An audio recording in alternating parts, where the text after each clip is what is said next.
Bible talks about a day, a moment of time, in the blink of an eye. There will be an immediate reckoning for everyone on this planet. For those who have already made the choice to embrace God's free gift of salvation, they will be ready. According to the Bible, those that are ready will instantly leave this earth upon the second coming of Christ. Immediately, they will be drawn up to him in order to enter heaven. The Bible calls this event the rapture. Consequently, those who are left behind will become instantly and painfully aware that the last train has left the station, so to speak. That opportunity will have passed, never to be offered again. Those left behind will also discover that when all goodness has been removed and swept away, unrestrained lawlessness and destructive selfishness will create a living hell on earth. Just a foreshadow of the eternal choice that they have already made by ignoring and therefore rejecting so great a salvation. The Bible talks about that day. It will be when man's insistence on pushing God out of their lives will suddenly be granted and allowed to come to a conclusion and fulfillment. For a brief moment in time, he will allow a God-rejecting mankind to have exactly what they have been insisting upon: existence without any of God's laws, his presence, or attributes on earth. In that day, my will be done will be the ruler. It will be a short age when me goes to war against mine in every facet of humanity. You know, lately, we've all been given a taste of what unrestrained lawlessness looks like. To inaugurate that day, all that resists hell on earth will be instantly removed. As time will be up, the door of grace will suddenly be shut, which is when and why he will take out his people at that time. When will it happen? The Bible speaks of specific events and clear signs that will occur right before the rapture takes place.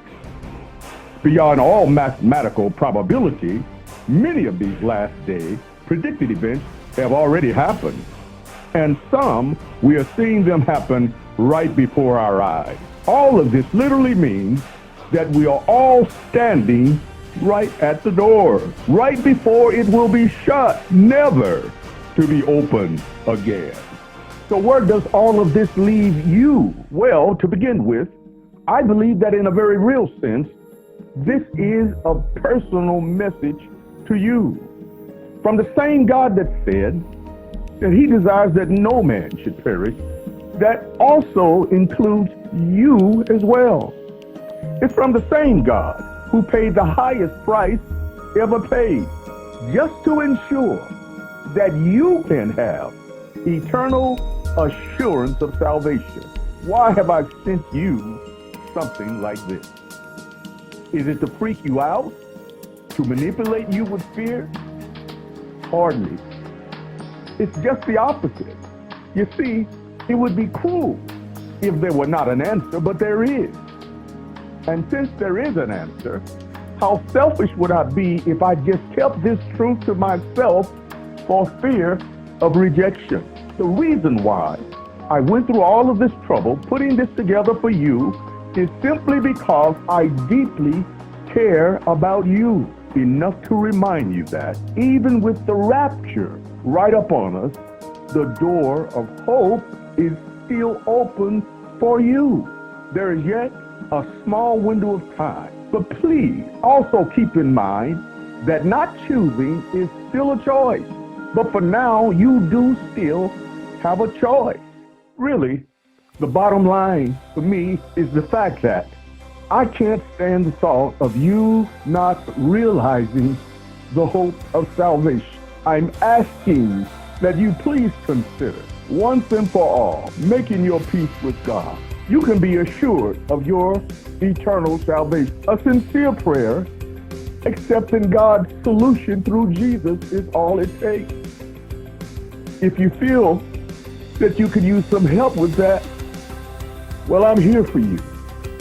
Or perhaps you're one of those that feel like you've messed up so badly in your life that there's no reason to hope that you could come back. Along those lines, perhaps you also, in your anger and your pain, have gotten bitter and confused to the point that you chose to walk away from it all completely.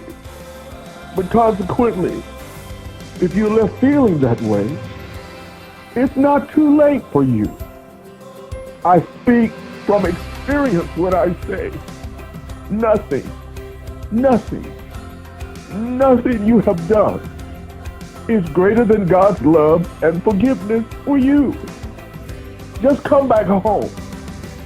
He's waiting for you with open arms.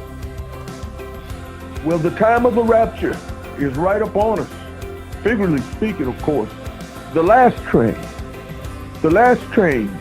is already entering the station. But even now, God's kindness will tell you that there can still be a seat on this train that can have your name on it, your name written up on it. He paid the highest price just for you, so you can have a choice to receive this gift. But the choice is truly yours. So what will you do with it? What will you choose? Well, only time will truly tell. But with all my heart, I pray that it's life, that it's salvation and eternal life.